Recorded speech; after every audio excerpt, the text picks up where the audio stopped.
Okay,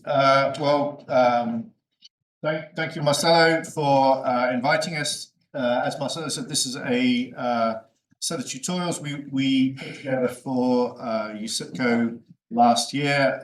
We've revised it a little bit. And what I want to tell you about today is self-supervised learning for imaging.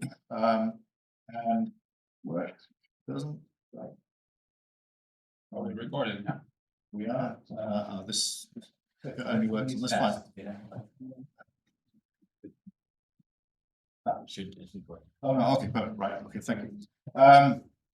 Okay, so there's 6 parts to this tutorial. We're blocking together the first 3, and then there'll be a coffee break, and then there'll be the next 3 parts. So roughly, I'm going to start out by giving an introduction to imaging inverse problems. Why are they interesting? What are the challenging problems in imaging inverse problems? How do we use deep learning solutions to solve them?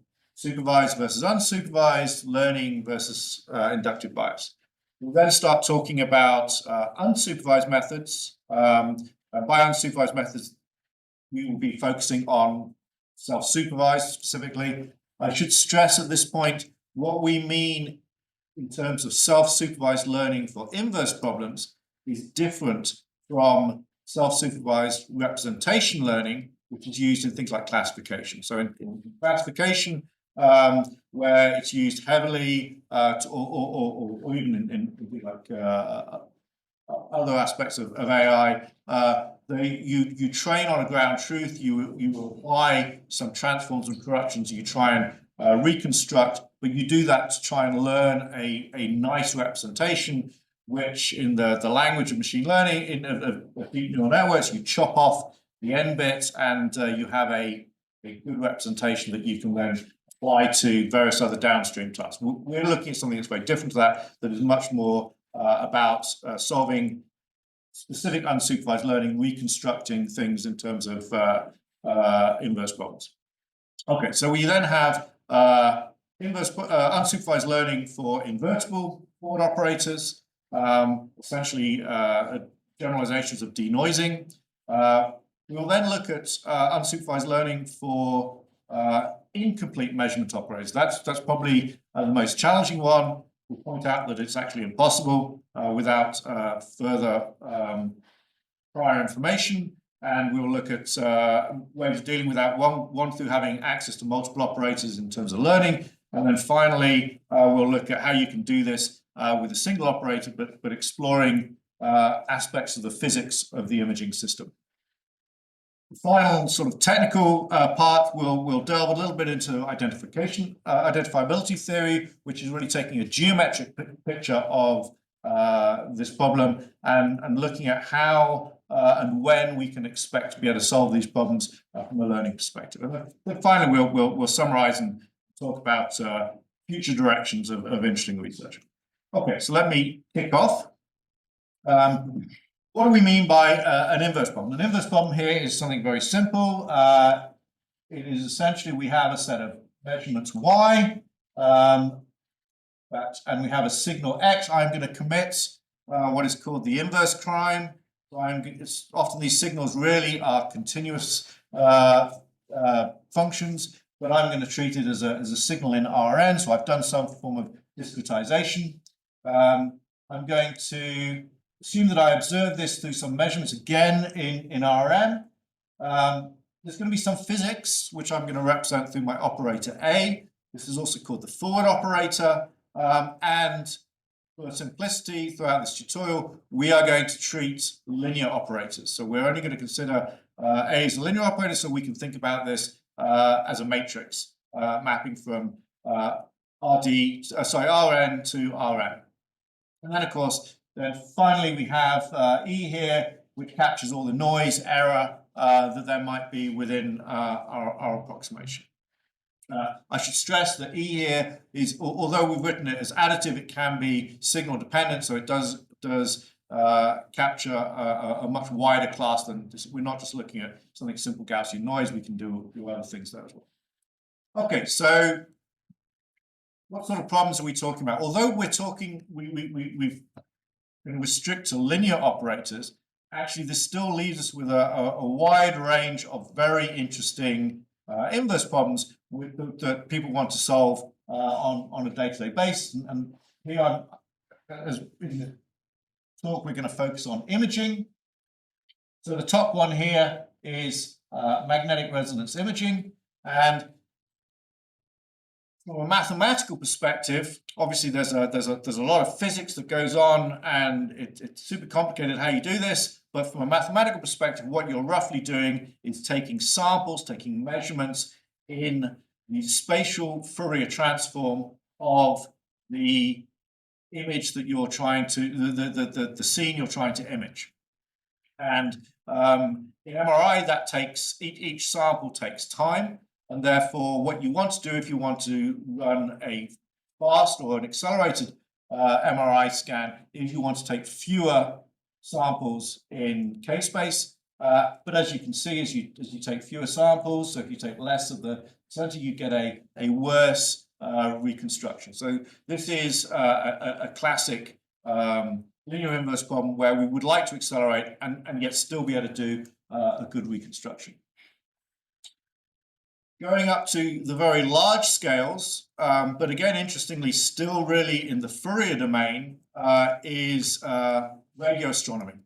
So radio astronomy works by having if we take something like the Event Horizon Telescope, you have a bunch of different radio antennas, and you're doing radio interferometry between these antennas, looking at what's coming out of the universe. So you're literally exploring the universe with these correlations between your radio antennas. And again, this maps mathematically into sampling in essentially a Fourier domain. Interestingly, of course, the Earth spins. So as it spins, the samples that you take and the change as it spins. So you end up taking a very strange subsampling of your Fourier domain, which is sort of indicated by these paths in the as the Earth spins. And then you want to recover things like black holes. So the first image of a black hole came from the Event Horizon Telescope using exactly these techniques and using recovery methods that are based on sort of advanced inverse problem solutions. Okay, finally going down to the right down to the other end of the scale, bioelectron microscopy. Here we are looking at the very small. So this is where we look at we image individual molecules. We look at how the atoms are fit together, how the structure of the molecules look. And what essentially you do is you take a bunch of molecules, you put them in a solvent, in a fluid, you then freeze that fluid, you take a very thin slice, and you image through so you take a projection. It's essentially a form of tomographic imaging. So you're really doing a radon transform, and you get a very noisy image. It's difficult to see, but that image actually has individual molecules in there. We'll see some examples later on of how you can clean that up.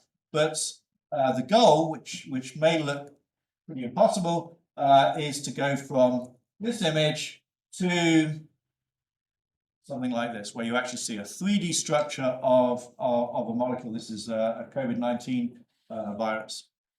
Interestingly, fun fact for Edinburgh, this idea was introduced by Henderson, who was a school. We basically grew up in Edinburgh, was briefly at the University of Edinburgh, and then went to Cambridge. So this idea and got a Nobel Prize. So this idea is very much based in Edinburgh. Okay, so why is this problem hard to solve? There are really two main things that I want to focus on, and we're going to be looking at throughout the tutorial. First of all, as we mentioned, there is this noise term, and here we're going to consider this purely from a noise rather than from an error perspective. Often we don't know exactly what that noise distribution is. That can be problematic. The forward operator, so here's an example of CT. I take a CT image. This is my radon transform with no noise. And if I do a straight inversion of my radon transform, I get a pretty good reconstruction of the image.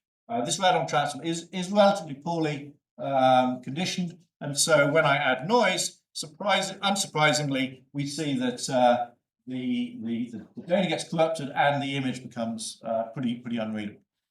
That said, our argument is that the information is still there if we can use clever techniques to reconstruct it. But that means we need to come up with ways to actually extract the relevant information in that data to be able to resolve those that image. So the second reason why imaging is hard, why it's hard to invert, is the forward operator may not be invertible, not just ill conditioned. Maybe, as in MRI, we may be taking fewer measurements than we actually have pixels that we want to resolve. So in that sense, even if I would apply, say, the pseudo inverse in the no noise setting, there is still an infinity of solutions associated with any null vector I add on here. That would still be a valid solution given those measurements. Okay. So x hat here is the pseudo inverse plus a null vector, and there is no unique solution. So if we want to view this graphically, suppose that I observe this cat, but I don't observe the head. So that means that this is my null space. And when I reconstruct, I can stick whatever I want here, and this data is still consistent with my measurements. Okay. So somehow I need to resolve this if I'm going to be able to reconstruct legitimate images and not have arbitrary dog heads on cats. Okay. So historically, one of the ways we deal with this, or have dealt with this, is to appeal to low-dimensional signal models. The signal set of interest depicted here in the top space here is we assume to be low dimensional. That is, that if you think about the space of all images that are of interest, so let's take MRI, all MRI images, they form a very small fraction of all images. Almost all images, if you're sort of measuring it in terms of some sort of ambient measure in your RN, will typically look like Gaussian noise, and we know that those aren't real MRI images. So this set is typically very small, and this is the notion is the basis of things like compressed sensing, and people have traditionally used models like sparsity. So you might say that that an image is made up of smooth components and edges. So that would be sparse in some sort of derivative representation, or people use low rank models where you assume that the rank of the matrix is low, or in machine learning it's very popular to talk about the manifold hypothesis for data, where data is believed to live on some low dimensional manifold, albeit one that we don't know. Okay, so the nice thing about this is that if the dimension of the observation space is roughly the order of the dimension of the signal set of interest, then under appropriate circumstances, we can have an approximate one-to-one mapping, which means that if I know I've got a one-to-one mapping, then observing my measurements means I can reconstruct in principle my image. I haven't said how to do it, and it's also worth stressing that if this is a complicated low-dimensional set, then although this projection may be linear, the inverse operator will be highly nonlinear. So we realize immediately that we've got a highly nonlinear problem. This is very much the principle behind compressed sensing. Compressed sensing is well, isn't so new anymore, but was a relook at classical sampling and reconstruction from the eyes of low dimensionality, and has very strong mathematical theory behind it. But actually, I would argue that this is implicit in any imaging inverse problem, because any imaging inverse problem, if you're trying to reconstruct from a subset of samples, then you will naturally need to assume that there is some sort of one-to-oneness to the thing you're trying to work. And this is very much what before machine learning took over the scene was done, and we would typically introduce some regularization loss, rho, that would penalize things that did not fit in the implausible reconstructions. So we would then solve an optimization problem, typically optimizing here data consistency plus some penalty term. And again, examples of this are total variation, which minimizes tries to promote piecewise smooth functions. Sparsity, that could be sparse in wavelet or Fourier or other domains.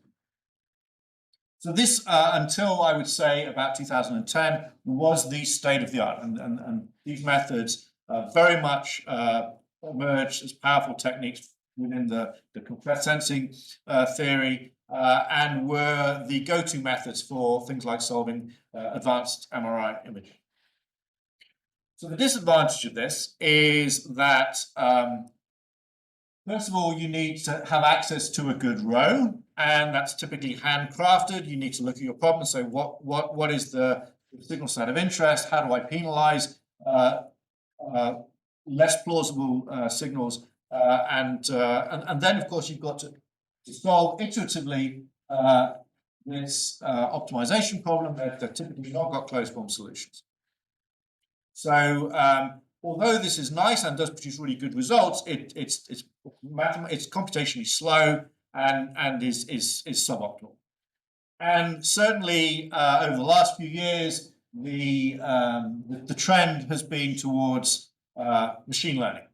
So these provide today substantially better reconstructions than anything we had in classical methods. So here's an example. This is an MRI with 8 times acceleration. That means I have only 1/8 of the Fourier samples that I should really need to do a full inverse reconstruction. This is the ground truth brain image. If I do total variation penalization, I can get a reasonable image. It's not great. I'm getting 28 dBs in terms of PSNR. But we see that the deep learning neural network can give us more than 6 dBs better than that and get a much crisper solution. So today, really the go-to methods, state-of-the-art methods, are machine learning based, deep learning based, and they're not only state-of-the-art, but they're also easy to evaluate. Once I've trained this thing, I can just throw my new data into it and get a reconstruction quite quickly, whereas remember that the iterative methods tend to be slow. Okay, so the idea behind this, just to give you a flavor of what we're talking about doing, is I want to build a model that goes from my cat with the missing head to cats, and I am going to do this through learning. So I'm going to try and minimize. I'm trying to learn a function f that I'm going to minimize the error across an ensemble of data. So that means that my data comes in a supervised data set. I have, for every image that I'm training it with, I have a pair. I have a ground truth image, and I have the measurements. And then what I'm really doing is just a very large regression problem. I'm literally fitting a curve that maps from the input to the output. Okay? And there are many ways of doing this. There are many architectures that we can consider. So popular ones include things like the UNet, which has a degree of multi-resolution built into the network. And essentially, you apply either the pseudo-inverse or the adjoint of your measurement operator to your measurements, so that you're back in the image space, and then you apply some neural network and you train F to learn that. There are more sophisticated methods that can actually take in functions that not just take in the measurements, but also are functions of the measurement operator itself. such as unrolled networks. An unrolled network, in one sentence, is basically unrolling the iterations of a simple first-order optimization problem, similar to the classical methods where we did penalized least squares, and then replacing the denoising components or the regularization components with a neural network. There are many other methods. We are not going to focus today on these specific methods, so we are going to make two assumptions. We're going to assume that, first of all, we are using a neural network whose inductive bias, that is how much it is constrained to a subset of solutions, its inductive bias is sufficient that we can train on a finite amount of data, but whose flexibility, so whose expressivity, is rich enough to give us the sort of functions we want. So that's a bit of a tall order, but that's what we're going to assume. Okay, so why don't we just stick with what we've got and say we can do this state-of-the-art stuff with supervised learning. What are the issues? Why do we want to look at self-supervised learning techniques? So the main problem with supervised learning is that it requires access to reference or ground truth data. So I need to have ground truth images, say an MRI, I need to have some clean brain images to train on to learn to do reconstruction of brain images. So in medical and scientific imaging, that is often difficult. There are scenarios when in MRI I can maybe take longer scans, but if I'm imaging something that's dynamic, I can't take longer scans because obviously it's dynamic, and so I'm limited by the timescales of the dynamics. More concerning, I guess philosophically, is that we're solving a problem that we've already solved. I can only use this to solve imaging problems or measurement or sensing problems where I already know what the answer is. So I must have some method of solving the problem through a different route to get my ground truth on which to train my neural network. So that's not so great because I would ideally like to be able to do something where I can actually explore, do exploratory imaging and learn new things, but using machine learning. And then finally, there is the issue of distribution shift. Suppose that I train an MRI neural network to do imaging on adults, but then I want to apply it to children. Is that going to still work? The set of images are going to be different. They're going to have a different distribution, and distribution shift is something that is known to be a problem in a lot of machine learning, and so it's something that we need to tackle. But roughly speaking, again, going back to the sort of fundamental philosophy, it does raise the question: can we use AI? Can we use machine learning? Data-driven knowledge discovery and imaging. Can I actually learn new things from a data-driven method? So obviously, if I'm using supervised learning, the answer is no. But let me go back to some examples of imaging inverse imaging problems that we looked at the start. If I want to image a black hole, I can't do supervised learning. I do not have access to lots of ground truth images of black holes. Similarly, if I want to image at the very small scale, so I want to image new molecular structures that I've never seen before, how do I do this? I can't provide you with ground truth data for these images of molecules that I've never seen before. So these are two lovely examples where we would ideally like to be able to learn without ground truth data, and this is really where is a key motivation for these self-supervised learning techniques. Okay, I'm just going to wrap up with two more slides on the introduction to say a couple of things we're not going to talk about today. The first one is really using the inductive bias of the neural network, so very much leaning on that. All neural networks have inductive bias. Inductive bias just means that there are certain functions they prefer to fit than other functions. Just like if you're doing linear regression, you're restricting yourself to functions that are linear. So you get to a polynomial function that is not linear, you will get worse results. But obviously, if you're fitting to something that is well represented by a linear function, then you can get a good result with less data. So it turns out that neural networks do have quite strong inductive bias, and a very interesting paper. So even though we're not going to talk about it today, I would very much advise people to go and look at it, because I think it's a very cool piece of work called The Deep Image Prior by Julián in 2018. Showed that essentially all these neural networks that we're using to do this imaging, where we claim that there's the universal approximation theorem, they can fit anything, they have massive inductive bias. And so this is an example from the paper here. They've done some in-painting where they've chopped out the white bits, where they've chopped out bits of this image of a library.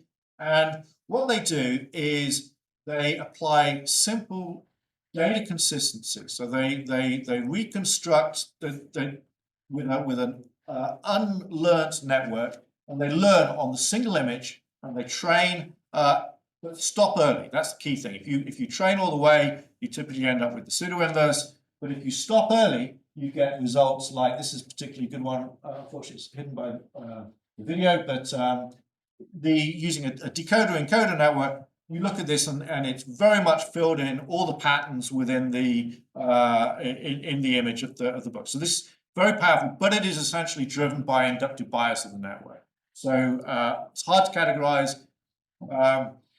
Julián and I have a paper on this that says that one can argue it's linked to a classical technique in image processing called non-local means. But ultimately, we are not going to be leaning on the inductive bias of a network for a really important reason.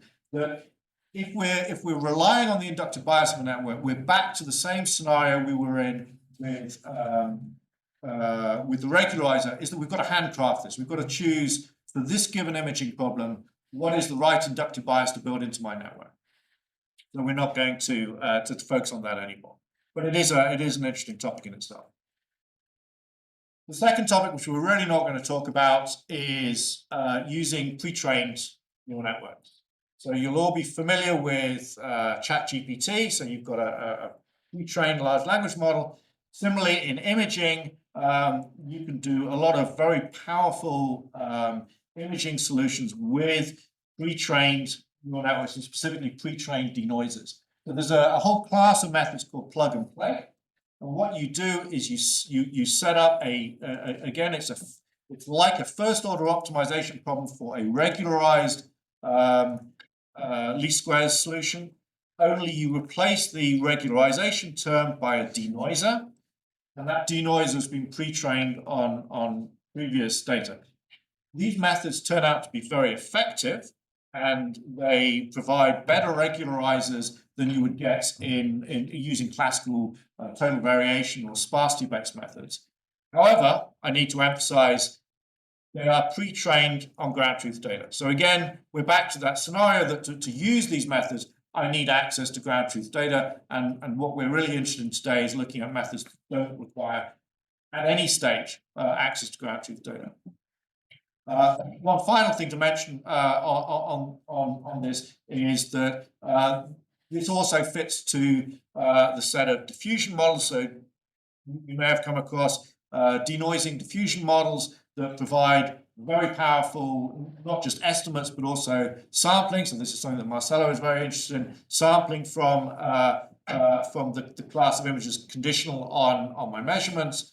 But again, you're using a pre-trained denoiser to solve this. And so that sort of is out of scope for what we want to talk about today. So I should stress that you can actually leverage self-supervised denoisers.